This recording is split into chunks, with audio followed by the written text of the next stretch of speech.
O nosso forte e carinhoso abraço a todos os nossos irmãos em Cristo, queridos amigos que nos acompanham no grupo Teólogos da Verdade, que nos acompanham no YouTube, que estão conosco também em nosso blog oficial, Pastor Reinaldo Ribeiro, todos aqueles que também caminham conosco e nos seguem em nossas redes sociais, todos, enfim, que de alguma forma compartilham desse ardor que nós carregamos no coração de nos aprofundar cada vez mais, de conhecer cada vez mais aquilo que a palavra de Deus tem a nos ensinar. Porque essa é a forma segura de estarmos caminhando dentro da vontade e dos propósitos do Senhor.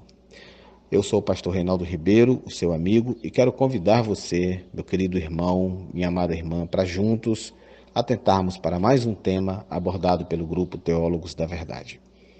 A Bíblia é a palavra de Deus ou ela contém a palavra de Deus? Tudo na Bíblia deve ser recebido como registro inspirado pelo Espírito Santo ou apenas partes da Bíblia sofreram adulterações e devem ser rejeitadas? Irmãos queridos, meus amigos, muitos leitores veem a Bíblia apenas como uma obra-prima literária humana e não como a palavra de Deus. Outros acreditam que a Bíblia é inspirada por conter a palavra de Deus, ou seja, por conter e não por ser. E também afirmo que juntamente nela também se encontram mitos, erros e lendas. A própria Bíblia, porém, esclarece que ela não é simplesmente uma literatura inspirada como os livros de Shakespeare, Milton, Homero, ou um registro falível das palavras de Deus. Não.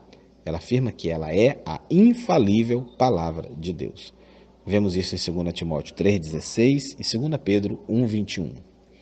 A palavra, ou seja, o vocábulo inspirada no grego theopneustos, está usada lá em 2 Timóteo 3,16, significa Deus soprou.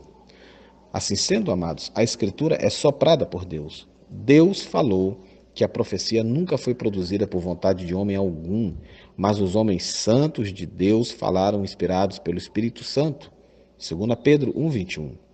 Isso confirma que os escritores foram movidos por Deus para escrever aquilo que ele, Deus, queria. Se Deus inspirou os escritos, concluímos certamente que são perfeitos e infalíveis. A Bíblia, irmãos, ela é fruto de um trabalho que durou aproximadamente 16 séculos para ser escrita. Cerca de 40 homens santos e inspirados por Deus foram usados para que ela chegasse a esse fabuloso compêndio, tal como conhecemos hoje. A existência da Bíblia até os nossos dias só pode ser explicada como um milagre, pois muitos de seus autores jamais se conheceram, e mesmo tendo diferentes formações, vivendo em épocas e lugares diferentes, os seus 66 livros possuem uma harmonia incontestável, nos levando a perceber que ela tem um único autor, o Espírito Santo, aquele que inspirou os escritores originais. Ela sobreviveu a todos os ataques que lhe fizeram, jamais conseguiram provar qualquer erro ao longo dos séculos, porque ela é inerrante e infalível palavra de Deus. Porém, com o surgimento do modernismo, uma ideia herética surgiu, defendida pelo filósofo racionalista Baruch Spinoza, que dizia que a Bíblia não é a palavra de Deus, mas que ela apenas contém a palavra de Deus. Ainda hoje, essa tese é defendida por teólogos liberais que tentam encontrar nas Escrituras respaldo para as suas heresias e suas inovações teológicas. Tais teólogos negam a doutrina da inspiração plenária, que é uma expressão utilizada na teologia para enfatizar que a Bíblia é completamente inspirada por Deus. Acreditar que a Bíblia possui partes que é a palavra de Deus e outras não, é colocar a razão humana como um árbitro sobre a revelação divina. Portanto, é claro que essa não pode ser a posição daqueles que acreditam que a Bíblia é a palavra de Deus. Para mim, a Bíblia como um todo, e em todas as partes, é a própria palavra de Deus escrita pelos homens, mas organicamente inspirada pelo Espírito Santo. Uma outra concepção errada acerca das Escrituras foi defendida principalmente por teólogos neo-ortodoxos como Rudolf Bultmann e Emil Brunner, que é a ideia de que a Bíblia não seria um livro inspirado, mas imperfeito, e que se torna a palavra de Deus quando o leitor tem um encontro com ele por meio das suas páginas.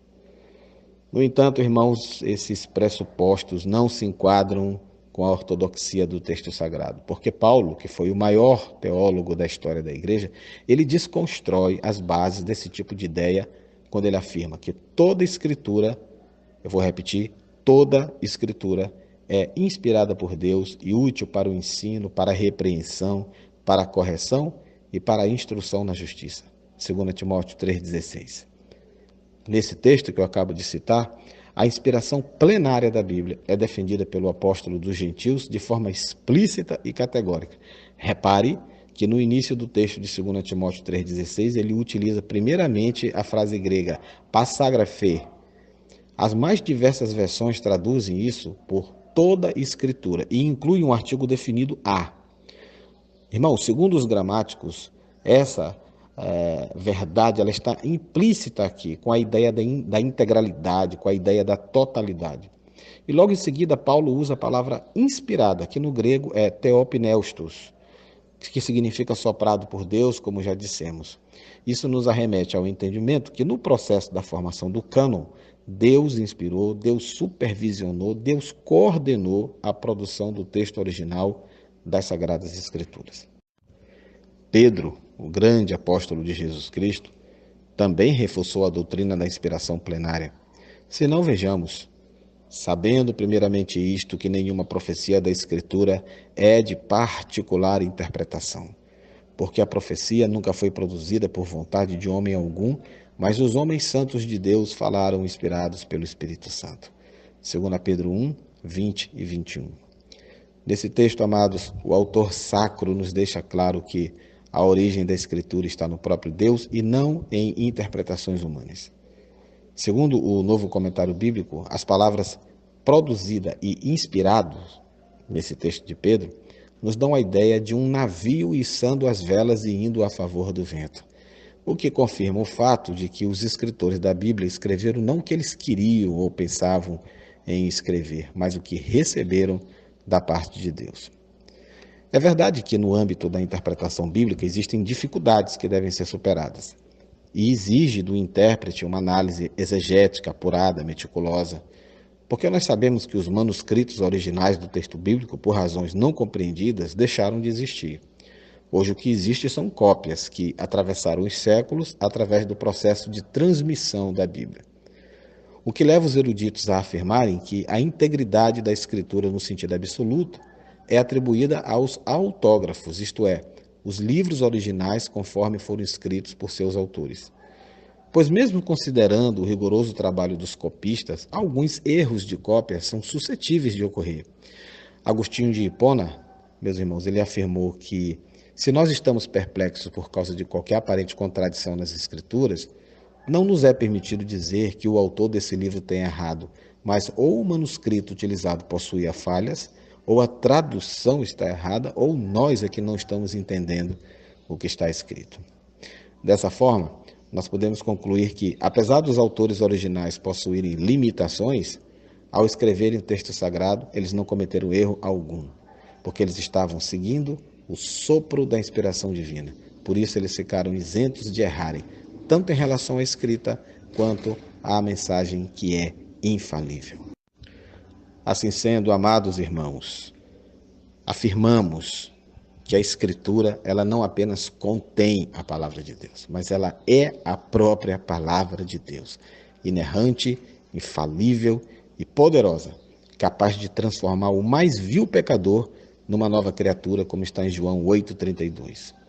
O autor da carta aos Hebreus declara: a palavra de Deus é viva e eficaz, ela é mais cortante do que qualquer espada de 2 gumes, ela penetra até o ponto de dividir alma e espírito, juntas e medulas, e é apta para discernir os pensamentos e propósitos do coração. Hebreus 4,12. Não deixe Satanás lançar dúvida na sua mente e na sua alma sobre a veracidade e a autenticidade da Bíblia. Ela é a palavra de Deus, é o registro vivo da vontade do Senhor, é a única revelação digna de crédito, oriunda de Deus para a sua vida. Leia, estude e viva conforme tudo quanto está escrito nela, e você encontrará a vida eterna. Um grande abraço a todos em nome de Jesus.